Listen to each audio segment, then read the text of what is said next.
தமிழகம் எங்கும் Max Gold cash for your gold. Max Gold நீங்க தங்க மட்டும் இல்லைங்க, பிளாட்டினம், டைமண்ட், சில்வர், ரூபினி எதை வேணாலும் விற்கலாம். உங்களுக்கான பணம் ரொக்கமா கையிலயோ இல்லைன்னா பேங்க் அக்கௌண்ட்லயோ உடனடியாக செலுத்திடுவாங்க. மார்க்கெட் மதிப்பை விட 100 ரூபாய் ஒரு கிராமுக்கு உங்களுக்கு கூடுதலா கிடைக்கும். தமிழ்நாடு முழுக்க டோர் ஸ்டெப் சர்வீஸும் இவங்க ப்ரொவைட் பண்றாங்க. உங்களுக்கு கோல்ட விற்கணும்னா அதுக்கு ஒரே ஒரு பெஸ்ட் பிளேஸ் மேக்ஸ் கோல்டு தான். கால் 04445454545. வணக்கம். Big topic with Karthik Mayakumar. அமெரிக்க துருப்பினர் டைரக்டா ஈரானுக்குள்ள காலடி எடுத்து வைப்பாங்கன்னு கேட்டீங்கன்னா அது ரொம்ப ரொம்ப கஷ்டமான கேள்விதான். இது வரைக்கும் அதுக்கான பதில் ட்ரம்ப்புக்கே தெரியுமான்னு தெரியல. அப்பேற்பட்ட சூழல்ல வந்துட்டு போயிடுவீங்களா நீங்க அவ்வளவு சீக்கிரம்? எங்ககிட்ட 5 லட்சம் 6 லட்சம் வீரர்கள் தான் இருக்காங்கன்னு நினைக்கிறீங்களா? எவ்வளவு பேர் இருக்காங்க தெரியுமான்னு சொல்லிட்டு ஈரான் இப்போ நம்பரை வெளியிட்டு இருக்குங்க.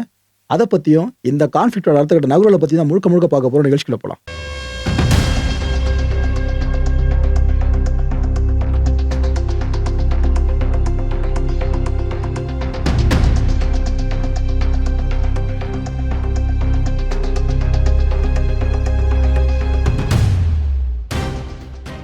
ஈரான் பார்லிமெண்டோட ஸ்பீக்கர் கேலிபாஃப் இருக்கார்ல, அவர் இப்ப என்ன சொல்றாரு? கிட்டத்தட்ட 70 லட்சம் ஈரானிய மக்களே இவங்களெல்லாம் ராணுவ வீரர்கள் கிளைம் பண்றாரு அவரு. 70 லட்சம் பேர். இத்தனை பேரும் நாட்டோட ராணுவத்துல சேர்ந்து பணியாற்றுறதுக்காக ஆல்ரெடி முன்ன வந்துட்டாங்க. அவங்களுக்கு ஆயுதம் ஏந்திய பயிற்சியும் இங்க வழங்கப்பட்டிருக்கு. லிட்டரலா எங்க நாட்டோட ராணுவ வீரர்கள் இருக்காங்களே, அவங்களுக்கு இணையா நாங்க அந்த சிவிலியன்ஸை அந்த அளவுக்கு கட்டமைச்சு மேல கொண்டு போயிருக்கோம். பவர்ஃபுல் நேஷனல் கேம்பெயினை நாங்கள் இனிஷியேட் பண்ணிட்டோம். எங்கள் நாட்டை பாதுகாக்க எந்த எக்ஸ்ட்ரீமுக்கும் போவோம்னு சொல்லிட்டு நாங்கள் மட்டும் சொல்லலை, பியூரோக்ராட்ஸு எங்களுக்கு கீழே இருக்க இந்த சோல்ஜர்ஸ் முதற்கொண்டு எல்லா ராணுவ வீரர்களும் இந்த உறுதிமொழி எடுக்க ஆரம்பிச்சிட்டாங்க. ஸோ எல்லாரும் ஆயுதத்தோடு ப்ராக்டிஸ் பண்ணியிருக்காங்களே, இதுக்கப்புறம் என்ன வேணும்? எங்கள் நாட்டை நாங்கள் டிஃபெண்ட் பண்ணுறதுக்கு யார் உதவியும் தேவையில்லை. ஈரானியர்களே ஈரானை பாதுகாத்து போன்னு அவர் சொல்லியிருக்காரு. மக்களை, இந்த விஷயம் இன்கேஸ் உண்மையாக இருக்கிற பட்சத்தில் அமெரிக்க படையினர் எத்தனை பேர் உள்ளே போனாலும் திரும்பி வர முடியும்னு நினைக்கிறீங்க? 70 லட்சம் பேரை தாண்டி நீங்க ஒரு விஷயத்த பண்ணணும்னா ரொம்ப ரொம்ப கஷ்டங்க. ரொம்ப ரொம்ப கஷ்டம். நாங்க இது ஏற்கனவே பண்ணியிருக்கோம்.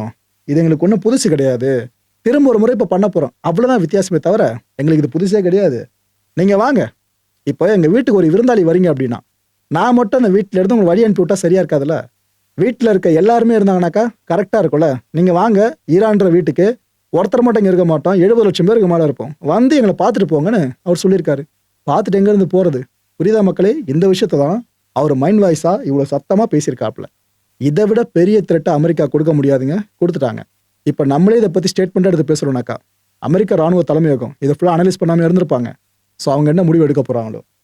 ஃபியூனரல் செரிமனி ஈராக்கோட பாக்தாத்ல பெருசாவே நடந்திருக்கு. ரொம்ப சோகம் தோய்ந்த முகத்தோடு பெருசாவே நடந்திருக்கு.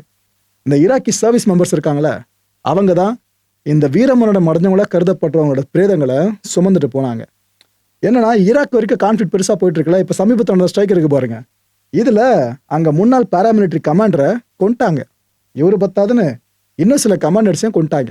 ஸோ அவங்களோட பிரேதங்களை தான் இப்படி சுமந்து எடுத்துட்டு போயிட்டு இருக்காங்க. ஈரான் வர்சஸ் அமெரிக்கா கான்ஃபிளிக்ட்ல கொலாட்ரல் டேமேஜ் எது வரைக்கும் ஏற்பட்டு இருக்கு பாத்தீங்களா?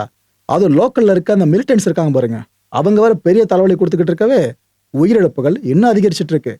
ஈரான்ல இறக்குறவங்களை பத்தி மட்டும் நம்ம ஃபோக்கஸ் பண்ணிட்டு இருக்கோம்ல, அதை தாண்டி மிடில் ஈஸ்ட் முழுக்க நீங்க கவுண்ட் எடுத்தீங்கன்னா அவ்வளோ போது மலைக்கு வைக்கிற நம்பர்ஸ் மாதிரி.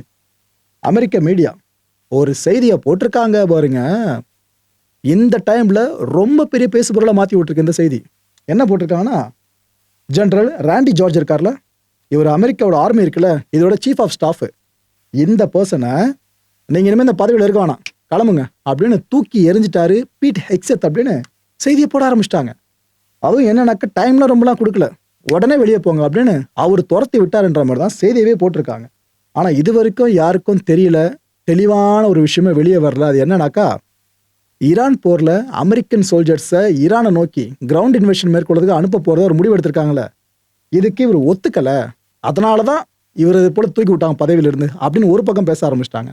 இன்னொரு பக்கம் ஏங்க அதுக்கு சம்மந்தம் இல்லைங்க, அந்த ஹெலிகாப்டர் மேட்டர் ஒன்று ஆச்சுல, அதுல ட்ரிகரா ஏதோ பண்ணிருக்காரு பீட்டு அப்படின்னு பேச ஆரம்பிச்சிருக்காங்க.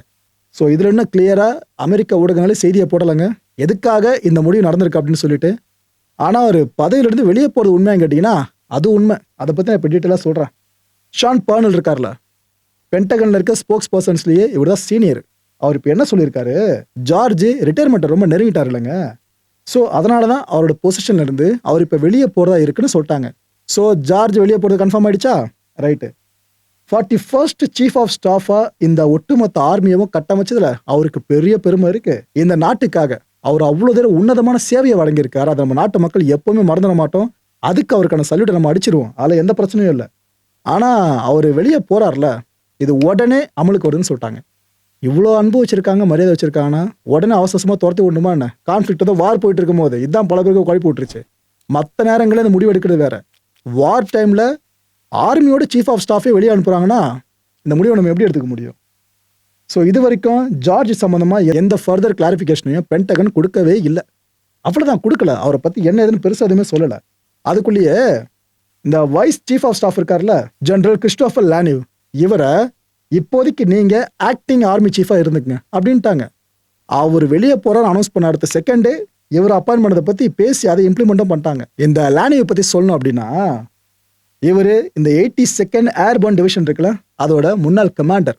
இதோட பெரிய மாட்டு சொல்லட்டுமா, இப்போ இருக்கிற அமெரிக்காவோட டிஃபென்ஸ் செக்ரட்டரி பீட் ஹெக்ஸத், அவரு கூட சர்வீஸ் பண்ணவர். பீட் ஹெக்ஸத்தும் பல வாரங்களில் களம் கண்டவருங்க. அந்த விஷயம் உங்களுக்கு தெரிஞ்சிருக்குன்னு நினைக்கிறேன். இவர் பீட் ஹெக்ஸத்தோட குரூப்பு, ஓகேவா, அந்த கேங்கு அவர் கூட அவர் சேவை பண்ணவர். அப்பேற்பட்ட இவர் தான் இப்போ ஆக்டிங் ஆர்மி சீஃபாக அப்பாயின் பண்ணியிருக்காங்க. ஆக்சுவலாக இவரை பற்றி போன நினைத்திரமா சொல்லியிருக்காரு பென்டகனோட ஸ்போக்ஸ் பர்சன். ஏங்க, இந்த லானிவை பொறுத்த வரைக்கும் ரொம்ப ரொம்ப நம்பிக்கைக்குரிய ஆள். எங்கள் ஆள் சொல்லிட்டாருன்னா தட்டாமல் செய்வார் அப்படின்னு யாரை வச்சு சொல்கிறாங்க? பீட் ஹெக்ஸத்தை பேஸ் பண்ணி சொல்கிறாங்க. பீட் ஹெக்ஸத்தோட முழு நம்பிக்கை பெற்றவர் இவர் தான். இவர் இருக்கிறத இப்போ கரெக்டாக இருக்குன்ற மாதிரி பானல் சொல்லியிருக்காப்ல. ஸோ முதல்ல அமெரிக்க ஊடகம்னு ஒரு விஷயத்த ரிப்போர்ட் பண்ணாங்கன்னு சொன்னல, அதையும் இந்த ஸ்டேட்மெண்ட்டே கனெக்ட் பண்ணி பாருங்க, உங்களுக்கே பல விஷயம் புரியும். இந்த பீட் ஹெக்ஸத் இருக்கார்ல, அவர் ஏதோ இப்போதான் இவங்களை வேலையை விட்டு அனுப்புகிறாங்க அப்படின்ற முடிவு எடுக்கிறாங்களா நம்பிடாதீங்க. இதுக்கு முன்னாடி டசன் கணக்கில் நிறைய மூத்த ஆஃபீஷியல்ஸை வேலையை விட்டு அனுப்பிச்சிருக்காங்க. இதில் குறிப்பிட்டு 2 பேரை பற்றி சொல்கிறேன். 2 பெரிய தலைங்க. ஒருத்தர் பார்த்தீங்கன்னா ஜெனரல் சிக்யூ ப்ரௌனு, யார் தெரியுமா? Chairman of joint chief of staff ஒருத்தரா. 2வது அட்மிரல் லிசா ஃப்ரான்சிட்டி, இவங்க இந்த நேவல் ஆப்ரேஷன்ஸ்க்கான சீஃபுங்க. அவங்களே சேர்த்து அமுச்சு விட்டுருந்தார். அந்த எல்லா கிரெடிட்ஸும் வீட்டுக்கு தான் போகும். இந்த 2 முக்கியமான தலைங்க. இவங்களை தாண்டி இன்னும் சில மூத்த அஃபிஷியல்ஸையும் அவர் அமுச்சு விட்டுருக்காரு. இப்போ இந்த லிஸ்ட்டில் தான் ஜார்ஜும் சேர்ந்திருக்க மாதிரி தெரியுது. ஒரு பக்கம் அமெரிக்கா ஈரானுக்கு எதிராக இன்டென்ஸாக அடிக்கணும்ல குறியா இருக்காங்க. இன்னொரு பக்கம் அமெரிக்க இராணுவத்துக்குள்ளேயே சில மாற்றங்கள் அவ்வப்போது நடந்துகிட்டு இருக்கு. இப்போ ஜார்ஜுக்கு நடந்திருக்க மாதிரி. இன்னொரு பக்கம் ஈரானை கிரில் பண்ண ஆரம்பிச்சிட்டாங்க அமெரிக்கா. சொன்ன மாதிரியே இந்த ஈரானோட நார்த் ஈஸ்டர்ன் பகுதியில் இருக்க மஷாத் இன்டர்நேஷனல் ஏர்போர்ட்டு, இந்த ஏர்போர்ட்டு கிட்ட இருக்க ஃபியூல் ரிசர்வயர், இதில் திடீர்னு நெருப்பு பிடிச்சி எரியுதுங்க பயங்கரமா. இதை முதல்ல எல்லாருமே நினைச்சது விபத்தா இருக்கும்னு தான் எல்லாம் நினைச்சோம். ஆனால் ஈரான் ஊடகங்களே ஸ்பெகுலேஷனை முன்வைக்க ஆரம்பிச்சிட்டாங்க. இது விபத்து மாதிரி தெரியல, அங்கேயும் ஏர் ஸ்ட்ரைக் நடந்திருக்குன்ற மாதிரி அவங்க பேச ஆரம்பிச்சிட்டாங்க. அந்த இடத்துல கிளம்பி இருக்க புகை, அந்த காட்சியெலாம் நீங்கள் பார்க்கணுமே, அந்த இடமே ஒரு மாதிரி ஆயிடுச்சுங்க.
بله اینجا فرودگاه مشهده، مثل این که دارم باید تو به اینا رو نگاه، اینا نگاه 13 نگاه کن ما در کناره در کنار اینکه اینجا دارن میزه ملت رو بگیر تو رو خدا ملت رو بگیر یعنی نگاه کن ملت ریختن 13 بدن جان ما شما بزن نگاه بزن ملت اومدن 13 بدن این قسمت رو نگاه آن دهن شما رو سرویس میکنی به خدا قسم بیا. ملت ایران نگاه کم نمیاره از والله. 13 وقتی از 13 بدنش نمیگذره 13 بدنمون نمیگذریم بعد توقع بعد داریم شما بیا. یک وجب خاک بهتون بدیم بیا بزن نگاه ملت توی دشت و دمن داره این 13 این میکنه نه وایسید آین بر بگو بیا ببین نگاه کن اونجا دارن 13 رو به در میکنن اونجا اینجا بس. قسمت ببین ما ایران رو دوباره میسازیم احمقا ببین بزنید بیا. ما هم میزنیم سید مجید داره میزنه که خوب میزنه والله باباتونو خر کرده پد سگا மக்களை இந்த கான்டென்ட்டை பொறுத்த வரைக்கும் மனசுல ஒரு வினா இருக்கு. முடிஞ்ச அதுக்கான பதில்களை கீழே கமெண்ட் செக்ஷன்ல கமெண்ட் லீவ் பண்ணுங்க. அமெரிக்க வீரர்களோட உயிர் இருக்குல்ல, இத அமெரிக்காவுக்காக பணயம் வைக்கிறாங்கன்னா ஓகே புரியுது. ஆனா இஸ்ரேலுக்காகவும் சேர்த்து இவங்க பணயம் வைக்கிறாங்கனாக்கா இது அமெரிக்கர்கள் எப்படி எடுத்துப்பாங்க? அடுத்த நிகழ்ச்சி சந்திக்கலாம். நன்றி, வணக்கம். தமிழகம் எங்கும் Max Gold, cash for your gold. Max Gold நீங்க தங்க மட்டும் இல்லைங்க, பிளாட்டினம், டைமண்ட், சில்வர், ரூபினி எதை வேணாலும் விற்கலாம். உங்களுக்கான பணம் ரொக்கமா கையிலயோ இல்லைன்னா பேங்க் அக்கௌண்ட்லயோ உடனடியாக செலுத்திடுவாங்க. மார்க்கெட் மதிப்பை விட 100 ரூபாய் ஒரு கிராமுக்கு உங்களுக்கு கூடுதலா கிடைக்கும். தமிழ்நாடு முழுக்க டோர் ஸ்டெப் சர்வீஸை இவங்க ப்ரொவைட் பண்றாங்க. உங்களுக்கு கோல்டை விற்கணும்னு அதுக்கு ஒரே ஒரு பெஸ்ட் பிளேஸ் மேக்ஸ் கோல்டு தான். கால் 04445454545. என் அன்பார்ந்த மாயம் ஸ்டுடியோஸ் நேயர்களே, மாயம் பக்தின்னு ஆன்மீகத்துக்காக பிரத்யேகமா ஒரு சேனலை கொண்டு வந்திருக்கோம். மறக்காம சப்ஸ்கிரைப் பண்ணி அந்த சேனலுக்கு உங்களோட ஆதரவை மனப்பூர்வமா தெரிவிங்க. வணக்கம் மாயம் ஸ்டுடியோஸ் நண்பர்களே. மாயம் ட்ரெண்ட்ஸ் அப்படின்ற ஒரு புதிய ஃபேஸ்புக் பேஜை ஓப்பன் பண்ணியிருக்கோம். நீங்கள் யூடியூப்பில் பார்த்துட்டு இருக்கீங்களா நம்மளோட கான்டென்ட்ஸ்லாம், இதெல்லாம் விட ஒரு படி மேலே ரொம்ப கிறிஸ்பாகவும் ரொம்ப சூப்பராகவும் நிறைய கான்டென்ட்ஸ் உங்களுக்கு இந்த பேஜில் காத்துட்ருக்குங்க. ஸோ உடனடியாக ஃபேஸ்புக் பிளாட்ஃபார்ம் போங்க, மாயம் ட்ரெண்ட்ஸ்னு டைப் பண்ணி சர்ச் பண்ணி நம்ம பேஜை ஃபாலோ பண்ணுங்கள். அப்படியே நம்ம சேனலையும் நீங்கள் சப்ஸ்கிரைப் பண்ணிட்டீங்க அப்படின்னா இன்னும் நிறைய புது புது கான்டென்ட்ஸை உங்களுக்காக ப்ரொடியூஸ் பண்ணி கொடுத்துக்கிட்டே இருப்பாங்க. நீங்கள் பண்ணுற ஒவ்வொரு சப்ஸ்கிரிப்ஷனும் எங்களுக்கு பெரிய மோட்டிவேஷனாக அமையும்.